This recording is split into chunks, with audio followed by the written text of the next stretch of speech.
ભણવાના છે? ગુજરાતી. ચલો જો ચિત્ર ઓળખી તેના મૂળ અક્ષર લખો. આપણે ચિત્ર જોવાનું કે આ શેનું ચિત્ર છે, આ શેનું ચિત્ર છે? ક કમળનો. તો આપણે ચોરસ ખાનામાં લખવાનું ક કમળનો. પછી આ શેનું ચિત્ર છે? છ છત્રીનો. છ છત્રીનો. ચાલો આ શેનું ચિત્ર છે? ખ ખલનો. ખ ખલનો.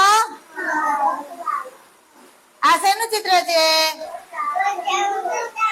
જ જમરૂખનો. જ જમરૂખનો. પછી આ શું છે? ઢગલો. શું છે? તો અહીંયા શું લખવાનું? ઢગલાનો. ઢગલાનો. પછી આ ઉપર છે ને આ બોર્ડ છે, એની ઉપર શું આવે? બોર્ડમાં શું આવે? થળિયો આવે ને. તો આપણે શું લખવાનું? થળિયાનો. થળિયાનો.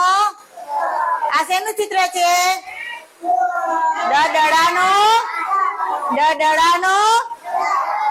દડાનો. એવી રીતે તમારે અસાઇનમેન્ટમાં પણ લખવાનું છે. પછી આ શેનું ચિત્ર છે? ઘરનો. ઘરનો.